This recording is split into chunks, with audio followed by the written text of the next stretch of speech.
Hello বন্ধুরা, চলে এসেছি আবার একটা নতুন ভিডিওর সাথে। তো শুভ সকাল প্রথমেই সবাইকে।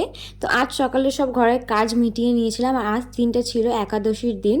তো ওই দিনকে তো আমি নিরামিষ খাই। তো ওই দিনকে আমি আজকে বানাবো হচ্ছে সাবুর পোলাও আর হচ্ছে সাবুর পায়েস। তো আমি সব কিছু এখানে সবজি কেটে নিচ্ছি আর বসে বসে ফল খাচ্ছি, কারণ সকালে তো কিছুই খেতে পারবো না। তো বাদামটা ভেজে নিয়েছি, কারণ সাবু ভেজানো আছে। তারপরে হচ্ছে আলু ভেজে নিচ্ছি। তো আলুতে আমি কিছু সবজিও অ্যাড করব।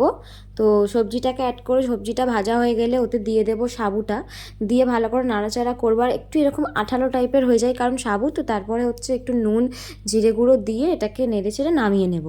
তারপরে সাবুর পায়েসটা করছি। তো এই পায়েসটা করতে গিয়ে আমার সেদিনকে মাথা খারাপ হয়ে গেছিলো, কারণ সাবুটা সেদ্ধই হয়নি, আমি তার আগেই দুধ দিয়ে ফেলেছি।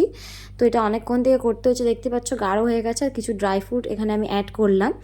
পায়েসটা ওই দিন ভীষণ টেস্ট হয়েছিল, তোমাদের বলবো কি বন্ধুরা। তো আমি স্নান করে নিয়ে তারপরে পুজো করে খাওয়া দাওয়া করে নিই।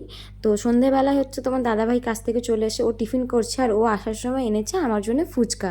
তো দেখতেই পাচ্ছ বন্ধুরা, সন্ধেবেলায় এরকম ফুচকা পেলে আমার মন তো আলাদাই খুশি হয়ে যায়। আর বুঝতে পারলাম না এখানে ভিডিওটা এখানে এরকম ব্লার হয়ে গেল। তো যাই হোক বন্ধুরা, ও আমার জন্য আরও একটা খাবার এনেছে। দেখো কত সন্দেশ এনেছে, আমি এরকম সন্দেশ খেতে ভালোবাসি। তো আমি সন্দেশ খাই, তোমরা দেখো বন্ধুরা, আর তোমরাও খাও। আর যদি খেতে চাও চলে এসো আমাদের বাড়িতে। তো আজকের জন্য টাটা বন্ধুরা, দেখা হবে আবার কোনো নেক্সট ভিডিও।